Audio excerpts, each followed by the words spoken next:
ठीक है मित्रों, आज की इस पत्रकार वार्ता में आपका स्वागत है। पिछले कुछ अरसे से जो घटनाओं का क्रम,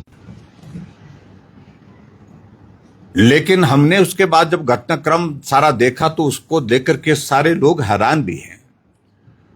और ऐसे में एक चीज साबित हुई कि सरकार की मंशा सीबीआई की जांच करने की नहीं थी। इस बात को लेकर के कोई कंफ्यूजन नहीं है,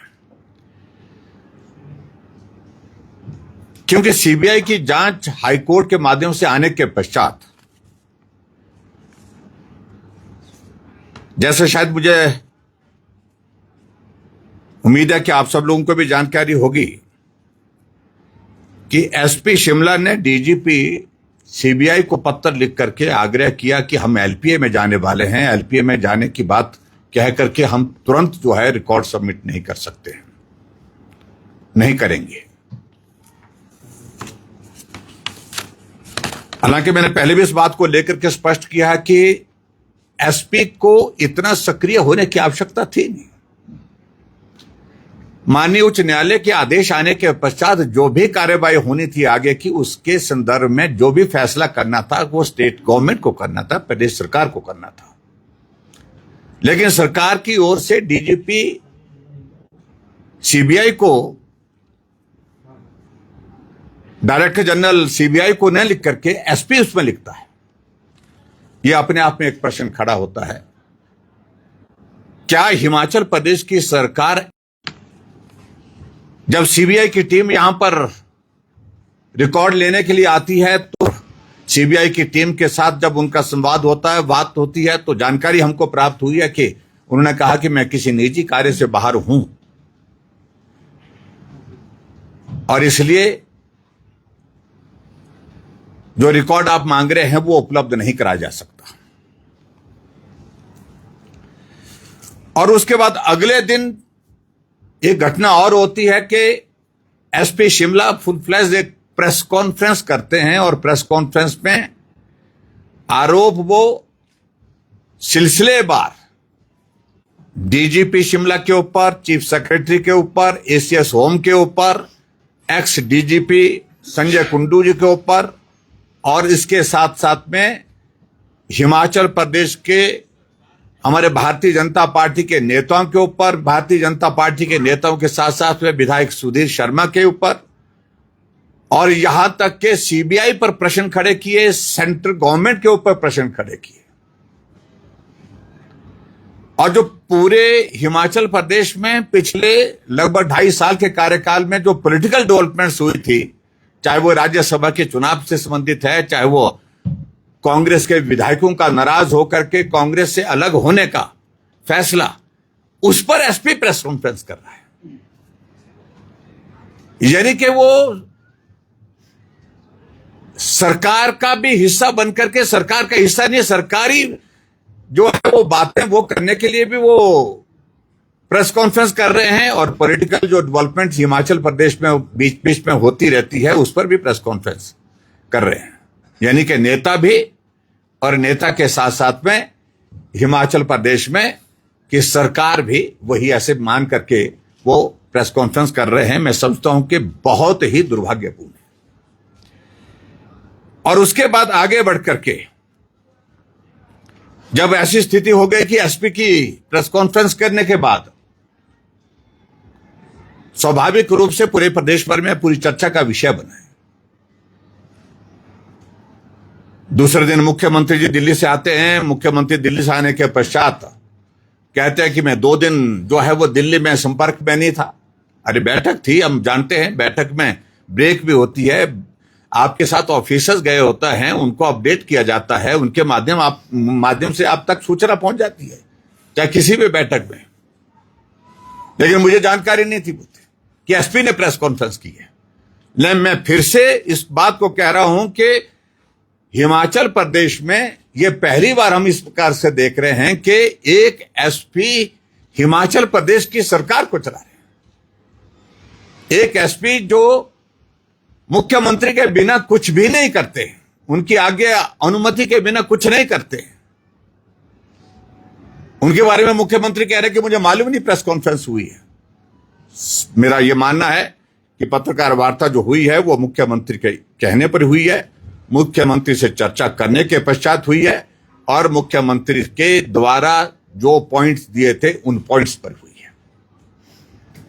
मुख्यमंत्री अपने आप को अलग नहीं कर सकते सारी बात।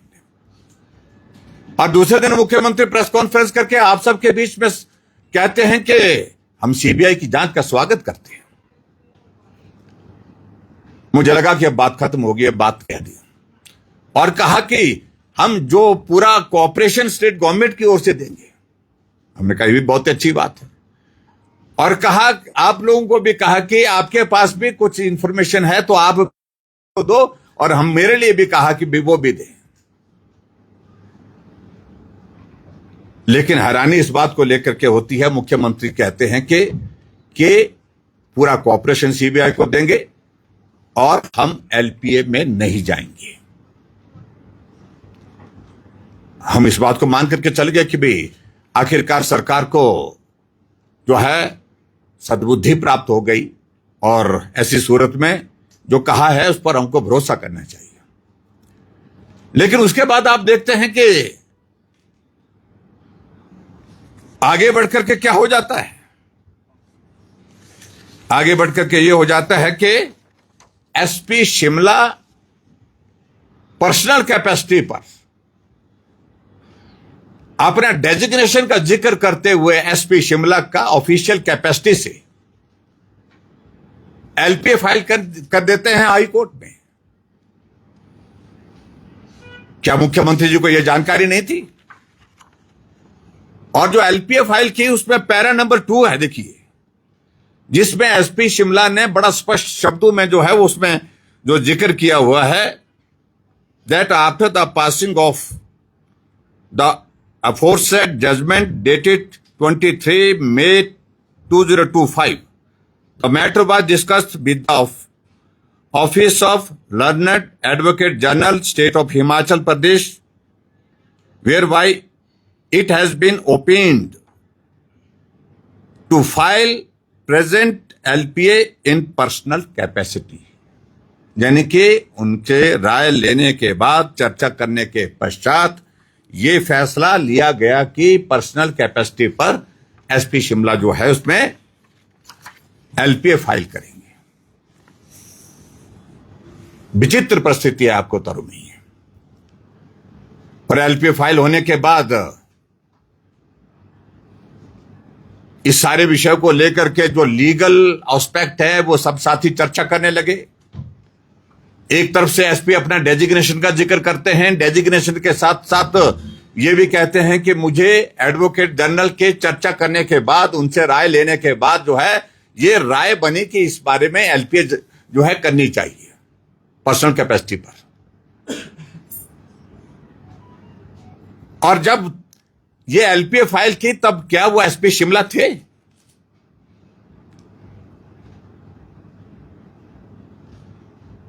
क्योंकि मेरी जानकारी के मुताबिक शिमला में एसपी सोलन के पास चार्ज है वर्तमान में और वो छुट्टी पर प्रोसीड किए हैं।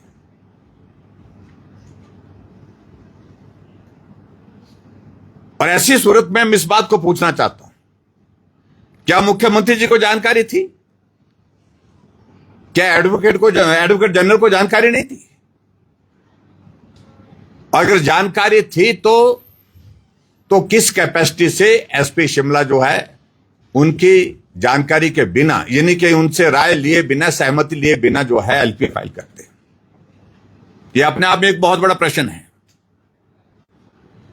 और आगे बढ़कर के अब मुझे मालूम पड़ा कि एडवोकेट जनरल ने पिछले कल कहा है कि हम अब एलपीए में नहीं जाएंगे।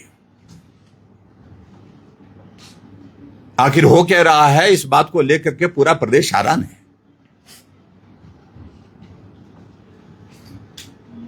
और आगे बढ़कर के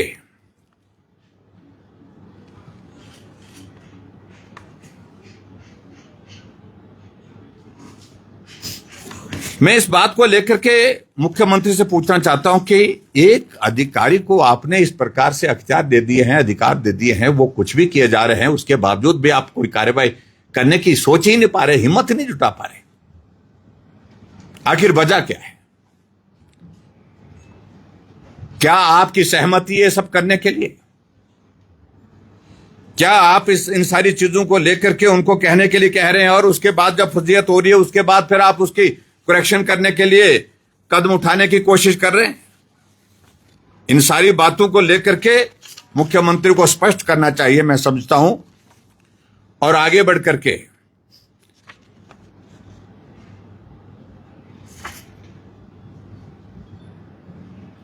और एक एफिडेविट का जिक्र इस बीच में आया।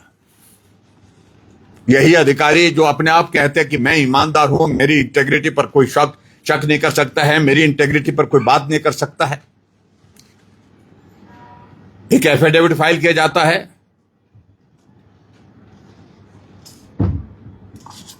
और उस एफिडेविट के सिलसिले में जो है वो गुडूराम वर्सेस स्टेट ऑफ एचपी, उस सारे मामले में कोर्ट ने बड़ा क्या कहा है, बड़ा साफ शब्दों में कहा है। मैं ज्यादा डिटेल में पढ़ना नहीं चाहता हूं क्योंकि जजमेंट जो उन्होंने दी है वो उस पर लंबा है, उस पर मैं सिर्फ एक पॉइंट पर ही मैं ये करना चाहता हूं। It appears an attempt to mislead the court by filing a false affidavit, hence in these circumstances he is directed to submit a reply if so desired within 3 weeks as to why action for misleading the court by filing a false affidavit may not be taken against him। ये court ने कहा है। उसके बावजूद भी वो श्रीमान जी बने हुए हैं, सरकार का एक तरह का संचालन वही कर रहे हैं। इस बात को लेकर के मैं बड़ा, पूरा प्रदेश पूछता है, पूरा हिमाचल पूछता है। और तो और आगे बढ़ करके मैं ये भी मैं कहना चाहता हूं कि जहां इस सारे मामले में जो एलपीए उन्होंने की, उन्हें बड़ी इंटेंशन, बड़े साफ उन्हें दिखाई है कि सीबीआई को इस मामले को ना दिया जाए, सोसाइटी कॉन्स्टिट्यूट करे ताकि इस केस के जो इन्वेस्टिगेशन की प्रोसेस को मॉनिटर कर सके। ये उन्होंने सुझाव दिया है। क्या ये सुझाव सिर्फ जो श्रीमान गांधी है उनका है या सरकार का है? कुल मिलाकर के मैं बड़ा साफ कहना चाह रहा हूं कि हिमाचल प्रदेश सरकार सीबीआई की जांच के बाद जो है बिल्कुल जो है वो विचलित हुई पड़ी हुई है। सरकार का नेतृत्व, जो पॉलिटिकल लीडरशिप है, चाहे उसमें मुख्यमंत्री है, चाहे मुख्यमंत्री के साथ और लोग हैं, और उसके साथ साथ में हिमाचल प्रदेश में जो अधिकारी है जिनको लग रहा है कि सीबीआई की जांच से बचना मुश्किल है, बहुत सारी परतें खुलेंगी। अब परिवार के लोग इस बात को लेकर के कह रहे हैं कि मोबाइल क्यों नहीं मिला जब डेड बॉडी वहां पर रिकवर हुई थी, जब उसके शुरुआत के फोटो हैं उनकी जेब में, उनकी डेड बॉडी जो रिकवर हुई, उनके जो डेड बॉडी थी उसमें जो फोटो लिए गए, जेब में बहुत सारा सामान लगता था, वो सामान कहां गया? ये भी प्रश्न पूछ रहे हैं वो परिवार के लोग, और लोग भी पूछ रहे हैं। और इस बात को लेकर के मुख्यमंत्री ने स्वयं अपने आप स्पष्ट किया है कि जो पेन ड्राइव जिसको फॉर्मेट करने की बात आई है उसको रिट्रीव कर दिया है, यानी कि स्वयं अपने आप ही उन्होंने स्वीकार कर लिया है कि जो पेन ड्राइव फॉर्मेट कर दी गई थी उसको रिस्टोर कर दिया, उसको जो है रिट्रीव कर दिया है। इसका मतलब क्या है कि स्पष्ट हो गया कि सबूत को नष्ट करने का प्रयास ईमानदारी से किया गया। ये भी मैं आपके बीच में कहना चाहता हूं। और आगे बढ़कर के मैं ये भी कहना चाह रहा हूं कि आप अंदाजा लगाइए कि हालत क्या बन गई है। डीजीपी रिटायर हुए और एक रस्म के मुताबिक डीजीपी जब रिटायर होते हैं तो फेयरवेल परेड होती है, फेयरवेल उनको दी जाती है। लेकिन अब की बार इस प्रकार से कुछ नहीं किया गया। डीजीपी जाने से पहले जो डीजी डिस्क मिलती है पुलिस के कुछ कर्मचारियों को मिलती है, क्योंकि एक बहुत बड़ा एक लंबा सिलसिला जो चला हुआ है उसके मुताबिक जो रुकने का नाम नहीं ले रहा है, इसलिए हमको आप सबके सामने उन पॉइंट्स को लेकर के अपनी बात कहनी थी। और मैं आज भी कहता हूं कि मुख्यमंत्री जी को हिमाचल प्रदेश में नैतिकता के आधार पर त्यागपत्र देना चाहिए। उनके नियंत्रण में कुछ भी नहीं है, और जिस प्रकार का माहौल, जिस प्रकार का वातावरण पैदा करने की कोशिश कर रहे हैं मुख्यमंत्री महोदय और उनके अधिकारी मामले दर्ज करके, और मैं इस बात को कह सकता हूं कि दौर हमने भी देखा है, पिछला दौर देखा है जब राजनीतिक दृष्टि से एक दूसरे के खिलाफ मामले दर्ज करने का एक सिलसिला चलता था। हमने 5 साल उस सिलसिले को बंद किया, इसलिए ताकि हम फोकस होकर के काम कर सके, और हमने काम किया। लेकिन यह नया दौर फिर से आ गया, जब छोटे छोटे मामलों को लेकर के भी पत्रकारों के ऊपर मामले दर्ज करते हैं, छोटे छोटे मामलों को लेकर के नेताओं के ऊपर मामले दर्ज करते हैं, पंचायत के चुने हुए प्रतिनिधियों के ऊपर मामले दर्ज हो रहे हैं। और मुझे मालूम नहीं इसमें मुख्यमंत्री क्या हासिल करने वाले हैं। और सही मायने में जब कोई व्यक्ति अपने दायित्व पर पूर्ण रूप से असफल हो जाते हैं, उसके बाद ऐसे कदम वो फ्रस्ट्रेशन में, हताशा में, निराशा में उठाते हैं, जो वर्तमान में आप हिमाचल प्रदेश में देख रहे हैं। तो मुझे मुख्य रूप से यही कहना था आप सबके बीच में। मैं इतना ही कहना चाहता हूं कि मुख्यमंत्री को त्यागपत्र देना चाहिए, नहीं है बस की बात तो छोड़ देना चाहिए। उसका भी अपना एक आनंद है, और मेरा मुख्यमंत्री से आग्रह है कि उस आनंद की अनुभूति लें, कि मेरे से नहीं चला, मैं छोड़ दिया भाई, स्वीकार कर लेना चाहिए। क्योंकि आपके सत्ता में जो साथी हैं वो भी इस बात को स्वीकार कर चुके हैं कि बस की नहीं है। आपके अधिकारियों ने इस बात को साबित कर दिया, एक बार नहीं अनेकों बार साबित कर दिया कि मुख्यमंत्री के बस की कुछ नहीं है, जो हम करना चाहेंगे वही होगा। इसलिए नैतिकता के आधार पर त्यागपत्र देना चाहिए, ईमानदारी उसी में है। और मुझे लगता है कभी कभी हमारी सलाह उनको जो दी हुई वो उनके काम आएगी, अच्छी रहेगी उनके लिए। इतना ही मैं कहना चाहता हूं। बहुत बहुत धन्यवाद।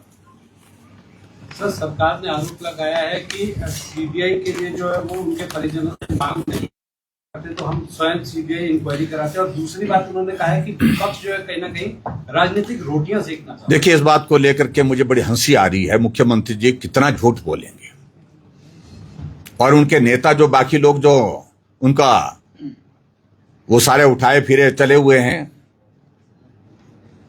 क्या ये सत्य नहीं है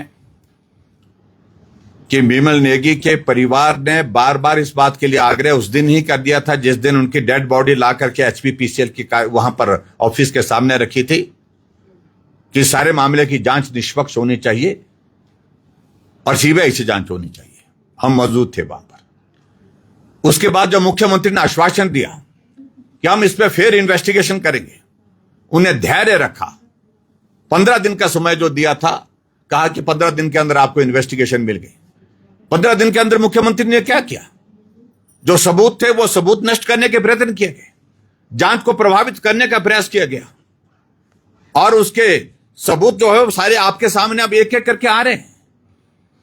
जब उसके बाद हालात ऐसे बने कि मुख्यमंत्री ने कहा कि सीबीआई की जांच की आवश्यकता नहीं है, तो परिवार अपने आप सीबीआई की जांच हो इस मांग को लेकर के माननीय उच्च न्यायालय में गया। और आज अगर मैं इस बात को कह सकता हूं कि भारतीय जनता पार्टी के कहने पर सीबीआई की जांच नहीं हो रही है। सीबीआई की जांच अगर हो रही है तो परिवार के कहने पर हो रही है। परिवार हाईकोर्ट से न्याय मांगने के लिए गया, न्यायालय ने उनकी बात को सुना और उसके बाद फैसला दिया कि सारे मामले की जांच सीबीआई से होनी चाहिए। यह भारतीय जनता पार्टी की मांग पर नहीं, किसी और व्यक्ति के मांग पर नहीं, उनके परिवार के ही मांग पर हुआ है। ऐसे में मुख्यमंत्री जी कैसे कह सकते हैं कि आप हमको कहते हैं तो हम ही कर देते हैं? कितना झूठ बोलेंगे। मुझे लगता है कि आज तक ये प्रदेश, हिमाचल प्रदेश, जो मुख्यमंत्री कहते हैं उनकी बातों पर भरोसा करते हैं, लेकिन पिछले 2.5 साल से एक नहीं, ऐसे दर्जनों उदाहरण हो गए कि मुख्यमंत्री जी जो बोलते हैं उनकी बातों पर अब लोगों का भरोसा ही टूट गया, क्योंकि वो सत्य बोलते ही नहीं है। विधानसभा के अंदर भी झूठ बोलते हैं और विधानसभा के बाहर भी झूठ बोलते हैं। दर्जनों उदाहरण इस प्रकार के हमारे सामने। सर, आपने कहा कि संवैधानिक संकट पैदा हो गया प्रदेश में, कोई सीएम की नहीं बन रहा है, अनारकी वाली स्थिति है। क्या आज आप बीजेपी डिमांड करेगी कि हिमाचल में राष्ट्रपति शासन आए? नहीं, देखिए, हम इस बात को लेकर के ये नहीं करें। हम पहली प्राथमिकता है कि विमल नेगी के मामले में जांच निष्पक्ष होने में सरकार सहयोग करे, जो अभी तक इनके तौर तरीके से नहीं लग रही है।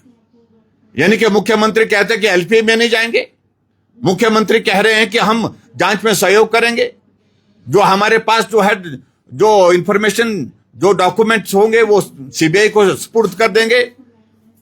जांच में सहयोग नहीं हो रहा है, ना डॉक्यूमेंट पूरे तरह से दिए गए हैं, ना ही सीबीआई की जांच के लिए जो सरकार ने कहा था, मुख्यमंत्री जी ने कहा था, उस प्रकार से सारी प्रगति हो रही है। उस सारी चीज को लेकर के ये साबित करता है कि ये एलपीए में एसपी शिमला पर्सनल कैपेसिटी से गया है, ये मुख्यमंत्री की सलाह के बिना नहीं गया, उनकी सलाह से ही गया है। और एडवोकेट जनरल उसको जो है वो जो अपनी राय दे करके जिसका जिक्र करते हैं, तो उसका मतलब क्या है कि मुख्यमंत्री की सलाह के बिना हो रहा है? बिल्कुल नहीं हो रहा है। और मुख्यमंत्री इस सारे मामले से परेशान है, सीबीआई की जांच से परेशान है। इसलिए वो सीबीआई की जांच को किसी के भी माध्यम, चाहे एसपी के माध्यम से रोकने का प्रयास किया जा सके, चाहे एडवोकेट जनरल के माध्यम से उस जांच को रोकने का प्रयास किया जा सके, वो करने की पूरी कोशिश कर रहे हैं। इसलिए हम कह रहे हैं कि मुख्यमंत्री रहे हैं, वो सत्य नहीं बोल रहे हैं। सर, एडवोकेट जनरल ने एलपीए के विषय में कहा है कि एक अधिकारी इंडिविजुअल कैपेसिटी से विदाउट सुपरिटेंडेंट ऑफ पुलिस का नाम लिए बगैर भी वो न्यायालय में जा सकता है, ये उसका कॉन्स्टिट्यूशनल राइट है। तो आप लोगों को दिक्कत कहाँ है? नहीं, देखिए, इस बात को लेकर के बड़ा स्पष्ट कहना है। एक तो नंबर 1 पहले कि वो एसपी के डेजिग्नेशन में इस वक्त है नहीं, क्योंकि सरकार ने उस दायित्व से उनको हटा करके दूसरे को दायित्व दिया है। चाहे चार्ज दिया है, चार्ज देने में भी वही पावर्स होती हैं जो एसपी सिटिंग होता है, उसकी जो पावर्स होती है वही इस पावर्स को इस्तेमाल करते हो।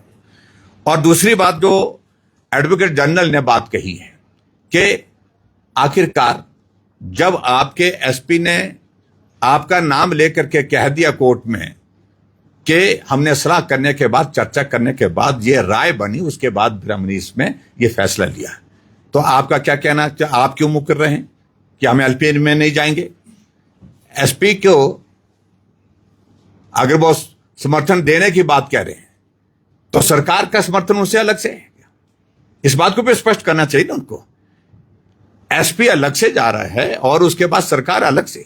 ऐसी सूरत में मेरा बड़ा साफ कहना है कि कुल मिलाकर के ये जो क्योस क्रिएट किया गया है उसमें पूरी सरकार की मशीनरी है, including chief minister, including advocate general, including और भी जो सीनियर ऑफिसर्स हैं, कई एक्सटेंशन पर भी हैं, वो लोग भी इसमें भूमिका निभा रहे हैं। ये आपको कहूँ, ये हिमाचल को बहुत बुरी तरह से जिस तरह से बर्बाद किया जा रहा, तबाह किया जा रहा है, तो इन अधिकारियों के बारे में अब राय आप लोगों के बीच में जाकर के सुनेंगे तो मुझे लगता है कि मालूम पड़ेगा। एक तरफ मुख्यमंत्री का वादा है, जो मुख्यमंत्री ने प्रेस कॉन्फ्रेंस में कहा था कि हम सीबीआई जांच के खिलाफ कोई भी अपील दायर अब सरकार नहीं करेगी। दूसरी तरफ सूत्रों के हवाले से एक खबर ये भी है कि संजीव गांधी कल अपने नाम से एक बार फिर से एलपीए दायर कर सकते हैं, क्योंकि जो पिछले कल की थी वो रिजेक्ट हो गई थी। अगर फिर से ऐसा कदम उठाया जाता है तो विपक्ष का क्या रोल रहने वाला है? दूसरा, देखो, क्या लगता है कि सरकार इस तरह की कार्रवाई करवा क्यों रही है, क्या कारण है उसके पीछे? देखिए, मैं इस बात को सिर्फ इतना ही कहना चाह रहा हूं कि बहुत बड़ी स्तर पर फजीयत हो गई, एक बार नहीं, बार बार हो गई, अनेक बार हो गई। उसके बावजूद भी अगर करनी है, इंडिविजुअल कैपेसिटी से करनी है, वो करें। माननीय उच्च न्यायालय उस पर संज्ञान लेगा। मैं तो सिर्फ इतना ही कह सकता हूं। कानून का क्या परमिसिबल है, क्या परमिसिबल नहीं है, वो कोर्ट तय करेगा, कानून तय करेगा, ना गांधी तय करेगा, ना कोई और तय करेगा। तो इसलिए मैं इस तरह ही कहना चाह रहा हूं कि सारे मामले को लेकर के कुल मिला करके छटपटाहट किस बात की है ऊपर से नीचे तक, वो यही कि सीबीआई के हाथ में कोई ऐसी चीजें ना लग जाएं जिसके कारण सरकार को भी कठिनाई हो और अधिकारियों को भी।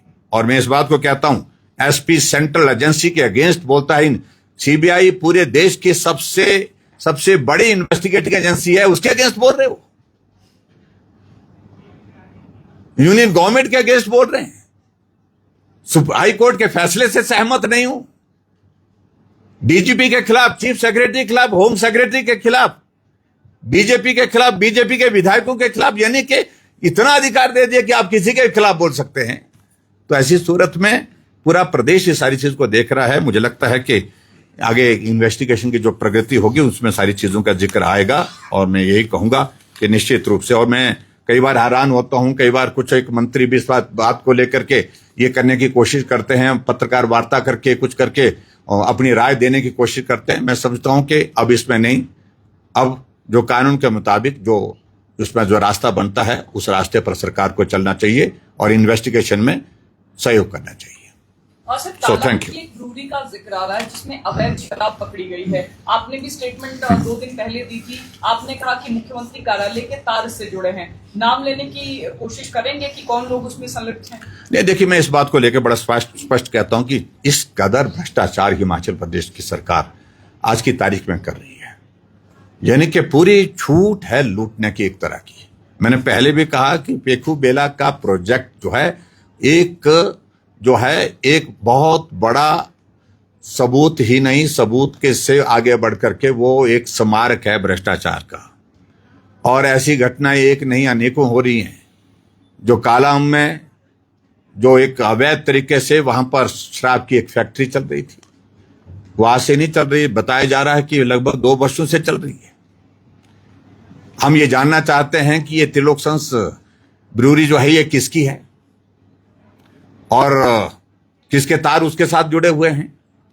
जब पुलिस की टीम, एक्साइज की टीम वहां पर रेड पर गई, वहां पर बहुत सारा मटेरियल मिला। 4 लाख के लगभग स्टिकर्स मिले जो लेवल्स लो बॉटल पे लगते हैं और बड़े अच्छे ब्रांड के मिले। वो अगर उनके अमाउंट को किया जाए तो वो 100 करोड़ से ऊपर का मसला है ये।